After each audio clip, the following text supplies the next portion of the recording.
ವಿರಾಮದ ನಂತರ ಮತ್ತೆ ಸ್ವಾಗತ. ಖ್ಯಾತ ನಿರೂಪಕಿ ನಟಿ ಅಪರ್ಣಾ ವಿಧಿವಶರಾಗಿದ್ದಾರೆ. ಬನಶಂಕರಿ ಸೆಕೆಂಡ್ ಸ್ಟೇಜಲ್ಲಿರುವಂತಹ ಅವರ ನಿವಾಸದಲ್ಲಿ ಸಾಕಷ್ಟು ಸಂಖ್ಯೆಯಲ್ಲಿ ಜನ ಬಂದು ಅಂತಿಮ ದರ್ಶನವನ್ನು ಪಡೆದುಕೊಳ್ತಾ ಇದ್ದಾರೆ. ಸೃಜನ್ ಲೋಕೇಶ್ ಕೂಡ ಆಗಮಿಸಿದ್ದಾರೆ.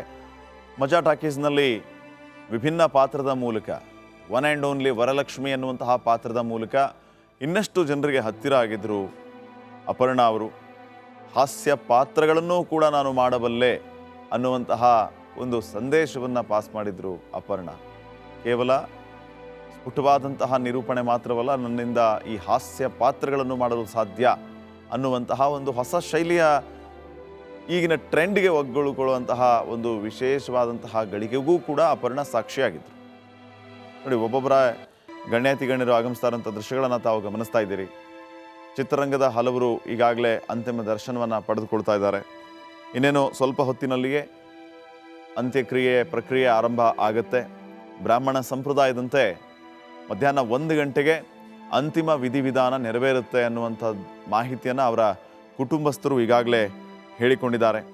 ತನ್ನ ನಿರೂಪಣಾ ಶೈಲಿಯಲ್ಲಿ ಈ ಕಂಗ್ಲೀಷನ್ನು ದೂರವಿಟ್ಟು ಸ್ಫುಟವಾಗಿ, ಸ್ವಚ್ಛವಾಗಿ ಕನ್ನಡವನ್ನು ಮಾತನಾಡುತ್ತಾ ನಿರೂಪಣಾ ಶೈಲಿ ಅಂದರೆ ಏನು ಅನ್ನೋದನ್ನು ತೋರಿಸಿಕೊಟ್ಟ, ಕಲಿಸಿಕೊಟ್ಟ ಅಪರ್ಣಾ ಅವರಿಗೆ ಅಂತಿಮ ನಮನ ಸಲ್ಲಿಸುವಂತಹ ಸಂದರ್ಭ. ಮೃದುಭಾಷಿ, ಹಾವಭಾವ ತುಂಬಿದಂತಹ ನಿರೂಪಣೆಗೆ ಮತ್ತೊಂದು ಹೆಸರು ಅಪರ್ಣಾ. ಸರ್ಕಾರಿ ವೇದಿಕೆ ಕಾರ್ಯಕ್ರಮ ಆಗಿರಲಿ, ಖಾಸಗಿ ವೇದಿಕೆ ಕಾರ್ಯಕ್ರಮಗಳಾಗಿರಲಿ, ಸಭಾ ಮರ್ಯಾದೆಗೆ ಕಿಂಚಿತ್ತೂ ಚ್ಯುತಿ ಬಾರದೆ ನಿರೂಪಣೆಗೆ ಹೆಸರಾಗಿದ್ದಂಥವರು ಅಪರ್ಣಾ ಅವರು. ಅಭಾಸಗಳನ್ನು ಮಾಡದೆ ಸ್ವಭಾಷೆಯಲ್ಲಿ ವಿಶೇಷವಾಗಿ ನಿರೂಪಣೆಯನ್ನು ಮಾಡ್ತಾ ಇದ್ದಂತಹ ಅಪರ್ಣಾ ಅವರು ಎಲ್ಲರ ನೆಚ್ಚಿನ ಮೆಚ್ಚಿನ ನಿರೂಪಕಿಯಾಗಿದ್ದರು. ಮೃದು ಕನ್ನಡ, ಸ್ವಚ್ಛ ಕನ್ನಡದ ನಿರೂಪಣೆಗೆ ಮತ್ತೊಂದು ಹೆಸರು ನಿರೂಪಕಿ ಅಪರ್ಣಾ ಅವರು. ಹೀಗೆ ಹಲವು ವಿಶೇಷತೆಗಳಿಗೆ ಸಾಕ್ಷಿಯಾಗಿದ್ದಂಥವರು ಅಪರ್ಣಾ ಅವರು. ದೀಪಾವಳಿ ಸಂದರ್ಭದಲ್ಲಿ ಒಂದು ರೆಕಾರ್ಡ್ ಇದೆ ಅವರ ಹೆಸರಲ್ಲಿ. ದೀಪಾವಳಿಯ ವಿಶೇಷ ಕಾರ್ಯಕ್ರಮದಲ್ಲಿ 8 ಗಂಟೆಗಳ ಕಾಲ ನಿರೂಪಣೆಯನ್ನು ಮಾಡಿ ದಾಖಲೆ ಬರೆದಿದ್ದರು ಅಪರ್ಣಾ ಅವರು.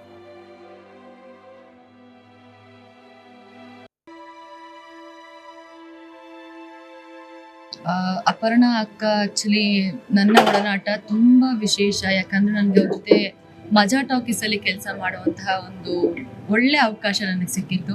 I think more than 150 200 episode ನನ್ನ ಅಕ್ಕನ ಜೊತೆ ನಾನು ಸ್ಟೇಜ್ನ ಶೇರ್ ಮಾಡಿದ್ದೀನಿ. ಅಪರ್ಣಾ ಅಕ್ಕನ ನಾನು ನಗ್ನಗ್ತಾನೆ ನೋಡಿದ್ದಂತಹ ಒಂದು ಸಂದರ್ಭ. ಆ್ಯಂಡ್ ನಾವು ಶೂಟಿಂಗ್ ಸಮಯದಲ್ಲಾದರೂ ಎಷ್ಟೆಲ್ಲ ವಿಚಾರಗಳನ್ನ ಹಂಚ್ಕೋತಾ ಇದ್ರು. ಆ್ಯಂಡ್ ಮಗು ಮನಸ್ಸು ಇವಾಗ ಹೇಗೆ ಮಲಗಿದಾರೋ, ಸುಮ್ಮನೆ ಇವಾಗ ಉಸಿರಿಲ್ಲ ಅನ್ನೋದು ಬಿಟ್ಟರೆ ಆ ನಗು ಆಗಲಿ ನಾವು ಇನ್ನೂ ಡೈಜೆಸ್ಟ್ ಮಾಡ್ಕೊಳ್ಳೋಕೆ ಖಂಡಿತವಾಗ್ಲೂ ಸಾಧ್ಯ ಆಗ್ತಿರ್ಲಿಲ್ಲ. ಆ್ಯಂಡ್ 2 ವರ್ಷದಿಂದ ಕ್ಯಾನ್ಸರ್ ಇದೆ ಅಂತ ಹೇಳಿ ತುಂಬ ತುಂಬ ಶಾಕಿಂಗ್ ಅಂತ ಹೇಳ್ಬೋದು. ಬಟ್ ಏನೇ ಆಗಿದ್ರು ಕನ್ನಡತನಕ್ಕೆ ಒಂದು ದೊಡ್ಡ ಕೊಡುಗೆ. ಅವರು ಬಳಸ್ತಾ ಇದ್ದಂತಹ ಕನ್ನಡ ಆಗಿರ್ಬೋದು, ಅವರು ನಿರೂಪಣಾ ಶೈಲಿ ಆ್ಯಂಡ್ ಅವರು ಜೀವನ ಮಾಡಿದ ಶೈಲಿ, ವ್ಯಕ್ತಿತ್ವ, ಯಾವುದೇ ಒಂದು ನೆಗೆಟಿವ್ ಕಾಂಟ್ರವರ್ಸಿ ಇಲ್ಲದೇನೆ ಬರೀ ಒಂದು ಪ್ರತಿಭೆನಲ್ಲೇ ಅಪ್ಪಟ ಕನ್ನಡತಿಯಾಗಿ ಕೊನೆಯವರೆಗೂ ನಮಗೆಲ್ಲ ಮಾದರಿ ಆಗಿದ್ರು. ಆ್ಯಂಡ್ ನನ್ನ ಅದೃಷ್ಟ ಅಕ್ಕನ ಜೊತೆ ಒಂದಷ್ಟು ದಿನ ಕೆಲಸ ಮಾಡುವಂಥ ಒಂದು ಅವಕಾಶ ತುಂಬಾ ಕಲ್ತಿದ್ದಿದೆ. ಆ್ಯಂಡ್ ಅಕ್ಕ ಆರಾಮಾಗಿರಿ, ನೆಮ್ಮದಿಯಾಗಿ ನಿದ್ದೆ ಮಾಡಿ. But we really miss you ಅಂತ ಹೇಳೋಕ್ಕೆ ಇಷ್ಟಪಡ್ತೀನಿ. Thank you.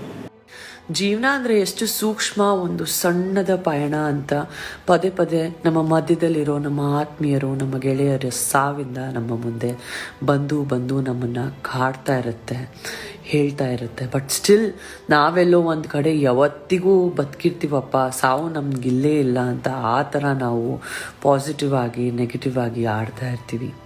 ನಮ್ಮ ಮಧ್ಯದಲ್ಲಿ ಈಗ ನನ್ನ ಅದ್ಭುತವಾದ ಬಿಗ್ ಬಾಸ್ ಕಂಟೆಸ್ಟೆಂಟ್. ಒಂದು ರೀತಿ ನಾನು ಇಷ್ಟು ಸ್ಪಷ್ಟವಾಗಿ ಈ ವಿಚಾರವಾಗಿ ನಮ್ಮ ಜೊತೆಗೆ ಮಾತಾಡೋದಕ್ಕೆ ಹಿರಿಯ ನಟರಾಗಿರುವಂತಹ ರಮೇಶ್ ಭಟ್ರು ಫೋನ್ ಸಂಪರ್ಕಕ್ಕೆ ಸಿಕ್ಕಿದ್ದಾರೆ. ಸರ್ ನಮಸ್ಕಾರ. ನಮಸ್ಕಾರ ಸರ್, ಹೇಗೆ ನೆನಪಿಸ್ಕೋತೀರಿ ಅಪರ್ಣಾ ಅವ್ರನ್ನ ಈ ಸಂದರ್ಭದಲ್ಲಿ? ನೆನ್ಸ್ಕೊಳಕ್ಕೆ ಮರೆತರೆ ತಾನೇ ಸರ್ ನೆನ್ಸ್ಕೊಳ್ಳೋದು. ನಿಜ ಸರ್, ಮರ್ತಿಲ್ಲ ನಾವು ಅವ್ರನ್ನ. ನಿಜ ಸರ್. ಮರ್ತೇ ಇಲ್ಲ, ಮರೆಯಕ್ ಸಾಧ್ಯವೂ ಇಲ್ಲ.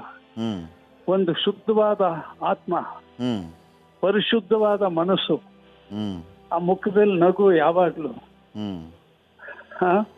ಇದು ಅವ್ರ ವ್ಯಕ್ತಿತ್ವನ ತೋರಿಸುತ್ತೆ. ಶುದ್ಧವಾದ ಕನ್ನಡತಿ. ಹೌದು. ಕನ್ನಡ ಹೋರಾಟಗಾರರು ಕನ್ನಡ ಬೆಳೆಸ್ಬೇಕು, ಕನ್ನಡ ಉಳಿಸ್ಬೇಕು. ಪ್ರತಿ ವರ್ಷ ರಾಜ್ಯೋತ್ಸವ ಮಾಡ್ತಾರೆ, ತಿಂಗಳಗಟ್ಟಲೆ ಕಾರ್ಯಕ್ರಮ ಮಾಡ್ತಾರೆ. ಆದರೆ ಅಪರ್ಣಾ ಅವರು ನಿಜವಾದ ಕನ್ನಡ ಸೇವೆಯನ್ನ ಮಾಡಿದ್ದಾರೆ. ಅಪ್ಪಟ ಶುದ್ಧ ಕನ್ನಡದಲ್ಲಿ ಮಾತಾಡ್ತಾರೆ. ಅವರ ನಿರೂಪಣೆ ಇರೋ ಕಾರ್ಯಕ್ರಮ ಚಿಕ್ಕದಾಗ್ಲಿ ದೊಡ್ಡದಾಗ್ಲಿ, ಇವರ ನಿರೂಪಣೆಯಿಂದ ಆ ಕಾರ್ಯಕ್ರಮ ಒಂದು ವಿಶೇಷವಾದ ಮೆರುಗನ್ನ ಪಡ್ಕೊಳ್ಳುತ್ತೆ. ಅಂತ ಒಬ್ಬ ಶ್ರೇಷ್ಠ ನಿರೂಪಕಿ, ಕನ್ನಡದ ಒಡತಿ ಅಂದ್ರೆ ತಪ್ಪಾಗ್ಲಾರದು. ನಿಜ ಸರ್, ಅಂತ ಮಾತು. ಅವರ ಒಡನಾಟ ನನಗೆ ಬಹಳ, ಆ ಮಗು ಚಿಕ್ಕ ವಯಸ್ಸಿಂದ ಗೊತ್ತು. ಯಾಕೆಂದ್ರೆ ಅವ್ರ ತಂದೆ ನಾರಾಯಣ ಸ್ವಾಮಿ ಅವರು ಕನ್ನಡ ಪರವಾಗಿದ್ದವರು, ನಮ್ಮನ್ನೆಲ್ಲ ಬೆನ್ತಟ್ಟಿ ಬೆಳೆಸಿದವರು. ಆಗ್ಲಿಂದ ಕುಟುಂಬದ ಬಗ್ಗೆ ನಮ್ಗೆ ಸಂಪರ್ಕ. ಆದ್ರೆ ಅವರು ಬಿಸಿ, ನಾವು ಬಿಸಿ, ಎಲ್ಲೋ ಅಲ್ಲಿ ಇಲ್ಲಿ ಭೇಟಿಯಾದಾಗ ಮಾತಾಡ್ತಿದ್ವಿ. ಎಲ್ಲಿ ನೋಡಿದ್ರು ಒಂದು ನಗು ಮುಖ ಬರೋದು. ನಮ್ಗೆ ಇವರ ಸಿನಿಮಾ ಎಂಟ್ರಿನ ತಾವು ರಿಕಾಲ್ ಮಾಡ್ಕೋಬಹುದಾ ಸರ್? ಯಾಕಂದ್ರೆ ತಮಗೆ ಗೊತ್ತಿರುತ್ತೆ ಅಂತ ಅನ್ಕೋತೀನಿ. ಯಾಕಂದ್ರೆ ನೀವ್ ಹೇಳ್ತಾ ಇದ್ರಿ ಅಪರ್ಣಾ ಅವ್ರ ತಂದೆ ತುಂಬಾ ಹತ್ತಿರದವರು ಅಂತ ಹೇಳಿ. ಸೊ 1984ರಲ್ಲಿ ಇವರು ಮಸಣದ ಹೂ ಸಿನಿಮಾ ಮೂಲಕ ಎಂಟ್ರಿ ಕೊಡ್ತಾರಲ್ಲ ಆ ದಿನವನ್ನ.